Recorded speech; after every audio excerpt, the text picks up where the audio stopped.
South ఇండియాలోనే అతి తక్కువ ధరలకి రత్నాలనందించే ఏకైక సంస్థ 6JVR.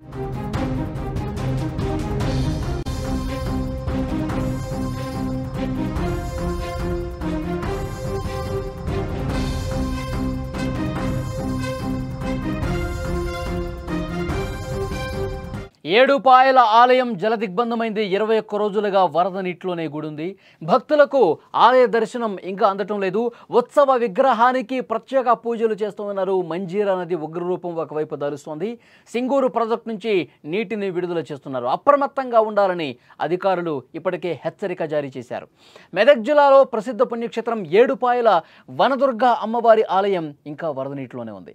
ఆలయ ప్రవేశద్వారం వరకు భారీగా వరద నీరు వచ్చి చేరుతుండడంతో దాదాపు 21 రోజులుగా అమ్మవారి దర్శనం భక్తులకు కష్టంగా మారింది. ఈసారి వరదలు సాధారణంగా లేవని, చాలా రోజుల పాటు వరద నీరు తగ్గటం లేదని భక్తులు చెప్తున్నారు. దీనికి ప్రధాన కారణం సింగూరు ప్రాజెక్టు గేట్లు తెరుచుకోవటమే. సింగూరు గేట్లు తెరుచుకోవడంతో మంజీరా నది ఉగ్రరూపం దాల్చి ఉరకలేస్తూ ప్రవహిస్తోంది. ఆలయాన్ని ముంచెత్తినటువంటి పరిస్థితి. లోతట్టు ప్రాంతాలు పూర్తిగా జల దిగ్బంధంలో చిక్కున్నాయి. ఏడుపాయల ఆలయం ఉన్న ప్రాంతం పూర్తిగా మునిగిపోయింది.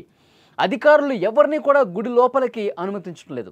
అమ్మవారిని దర్శించుకునేందుకు దూర ప్రాంతాల నుంచి వచ్చిన భక్తులు నిరాశగా వెనుదిరుగుతున్నారు. ఒక్కసారి విజువల్స్లో మీరు చూడండి. ఆ వరద ప్రవాహం ఒక్కసారిగా, ఎందుకంటే సింగూరు గేట్లు ఎత్తివేయడంతో ఒకవైపు భారీ వర్షాలతో అక్కడ ప్రాజెక్ట్ నుంచి వరద బాగా పొంగుకొస్తుంది. మొత్తం ఏడుపాయల్ని ముంచెత్తుతూ ఆ వరద ప్రవహిస్తున్నటువంటి దృశ్యం కూడా మీరు చూడొచ్చు. ఎంత వేగంగా ఆ వరద ప్రవాహం కొనసాగుతుంది ఆలయం దగ్గర మనం చూస్తున్నాం. చాలామంది భక్తులు వస్తూ ఉన్నారు. చాలా సెంటిమెంట్గా భావిస్తూ ఉంటారు. ముఖ్యంగా తెలంగాణ ప్రాంతం నుంచే కాదు, చుట్టుపక్కల రాష్ట్రాల నుంచి కూడా చాలామంది వనదుర్గామాత ఆలయాన్ని ఏడుపాయల్లో దర్శించుకుందామని చెప్పి వస్తూ ఉంటారు. కానీ ఇక్కడ వరద ప్రవాహాన్ని చూసి ఆలయాన్ని దర్శించుకునే భాగ్యం లేకపోవడంతో వాళ్ళందరూ కూడా కొంత అసంతృప్తి గురై వెనుదిరిగిపోతూ ఉన్నారు. కానీ భక్తులు భద్రత మాకు ముఖ్యమని చెప్పి ఆలయ అధికారులు చెప్తున్నారు. అక్కడ స్థానిక అధికార యంత్రాంగం కూడా అక్కడ ఎప్పటికప్పుడు పర్యవేక్షణ చేస్తూ ఉంది. ఎవరు కూడా భక్తులు లోపలికి రావటానికి వీల్లేదని చెప్పి చాలా స్పష్టంగా హెచ్చరిక జారీ చేసిన పరిస్థితి. ఎందుకంటే ఎంత ఉధృతంగా ఆ వరద ప్రవాహం ఆ సింగూరు ప్రాజెక్టు గేట్లు ఎత్తడం వల్ల ఇంకా ఆ ప్రవాహం అంతకంతకు పెరుగుతుంది. ఎందుకంటే ఎగువ నుంచి వస్తున్నటువంటి వరద ప్రవాహం కూడా, ఎగువ నుంచి వస్తున్నటువంటి ఆ వాటర్ మొత్తం కూడా ఫ్లోటింగ్ ఎక్కువగా ఉంది. అందుకే ప్రాజెక్టు గేట్లు కూడా ఎత్తి నీటిని కిందకు వదులుతూ ఉన్నారు. ఈ నేపథ్యంలోనే ఆలయ పరిసర ప్రాంతాలు మొత్తం కూడా వరద ప్రవాహంతో నిండిపోయింది. అక్కడ ఆలయం దగ్గర ఉన్నటువంటి చాలా వసతులు కూడా పూర్తిగా మునిగిపోయినటువంటి పరిస్థితి. అందుకే భక్తుల్ని ఇంకా అనుమతించట్లేదు. వరద ప్రవాహం ప్రమాదకర స్థాయిలో అక్కడ ప్రవహిస్తుంది. కాబట్టి అమ్మవారి దర్శనం లేకున్నా నిత్య పూజలు మాత్రం ఆగట్లేదని ఆలయ అధికారులు చెప్తున్నారు. అమ్మవారి ఉత్సవ విగ్రహాన్ని ఆలయం పక్కనే ఉన్న రాజగోపురం వద్దకు తరలించారు. అక్కడ పండితులు నిత్యం పూజలు చేస్తూ ఉన్నారు. ఈ సందర్భంగా భక్తులు అక్కడి నుంచే అమ్మవారిని దర్శించుకొని తమ మొక్కులు తీర్చుకుంటున్నారు. ఆలయం లోపలికి వెళ్ళేటువంటి అవకాశం లేకపోవడంతో, అక్కడ ఆలయం లోపలికి వెళ్ళి దర్శించుకునే భాగ్యం లేకపోవడంతో అమ్మవారిని ఇటువైపు రాజగోపురం దగ్గరికి తీసుకొచ్చి ప్రతిష్ఠించడంతో ఇక్కడి నుంచే కొంత దూరంగా అమ్మవారిని చూసుకుని దర్శించుకుని వెళ్తుంటూ కొంతలో కొంత వాళ్ళు సంతోషం వ్యక్తం చేస్తున్నారు, సంతృప్తి వ్యక్తం చేస్తున్న పరిస్థితి. ఏడుపాయల దుర్గమ్మ జలకళతో కనువిందు చేస్తోందని భక్తులు కూడా చెప్తున్నారు. ఒకవైపు వరద ప్రవాహం, వరద పోటెత్తుతూ ఒకవైపు పెద్ద ఎత్తున వాటర్ కనిపిస్తుంది, మరోవైపు అమ్మవారు ఒక పక్క కనిపిస్తూ ఉన్నారు. సో ఇలాంటి భాగ్యం మాకు గతంలో ఎప్పుడూ కలగలేదని చెప్పి చెప్తూ ఉన్నారు మరికొంతమంది భక్తులు. ఈసారి మాత్రం 21 రోజులకు పైగా వరద నీరు తగ్గదని చెప్తున్నారు. ఎందుకంటే వర్షాకాలంలో ప్రతిసారి కూడా ఏడుపాయల దగ్గర భారీ వర్షం పడితే ఇలాంటి సిచ్యువేషన్ ఉంటుంది. వరద వస్తే ఈ విధంగానే ఉంటుంది. కానీ ఒక వారం 10 రోజులు అంతా సెట్ అయిపోతుంది. మళ్ళీ యథాతథ స్థితికి వస్తుండేది. మొత్తం వాటర్ పూర్తిగా తగ్గిపోయి మళ్ళీ ఆలయం లోపలికి వెళ్ళేవాళ్ళు, అమ్మవారిని దర్శించుకునే వాళ్ళు ఉండేది. కానీ 3 వారాలు గడుస్తోంది. 21 రోజులైనా సరే ఇంకా వరద తగ్గుముఖం పట్టడం లేదు. అంటే ఈసారి ఏ విధంగా కుండపోతగా వర్షాలు పడుతున్నాయి. ఇక్కడ తెలంగాణలోనే కాదు, ఏడుపాయల్లోనే కాదు, మొత్తం ఎగువన కూడా అటు మహారాష్ట్ర కావచ్చు, అన్ని రాష్ట్రాల్లో, ఉత్తరాదిలో కావచ్చు, బీభత్సమైనటువంటి వర్షపాతం, క్లౌడ్ బరస్టులు జరుగుతూ ఉన్నాయి. అన్ని నదులు ఉప్పొంగి ప్రవహిస్తూ ఉన్నాయి.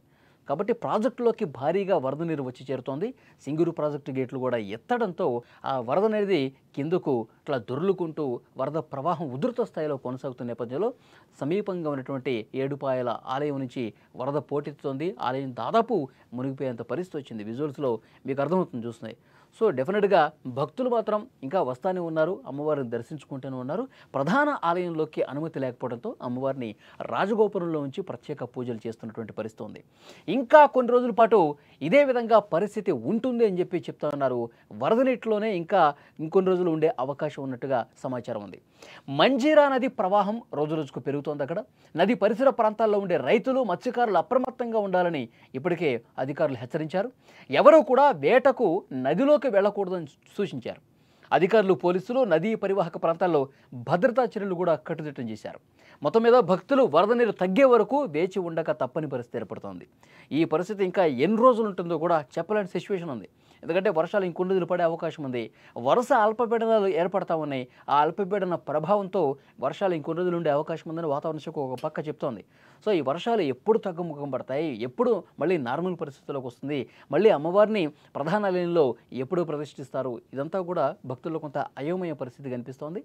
అయినప్పటికీ కూడా అమ్మవారి మీద ఉన్నటువంటి భక్తితో వనదుర్గామాతను దర్శించుకుంటున్నారు. వాళ్ళు తాము దర్శించుకుని అమ్మవారి ఆ కటాక్షం పొందుతున్నటువంటి పరిస్థితి ఉంది. విజువల్స్లో మీరు చూస్తున్నారు, ఆలయ పరిసర ప్రాంతంలో ఎంత ఉధృతంగా అక్కడ నదీ ప్రవాహం కొనసాగుతుంది, ఏ విధంగా వరద పోటెత్తుతుందో చూస్తున్నాం. అత్యంత ప్రమాదకరంగా అక్కడి పరిస్థితులు ఉన్నాయి.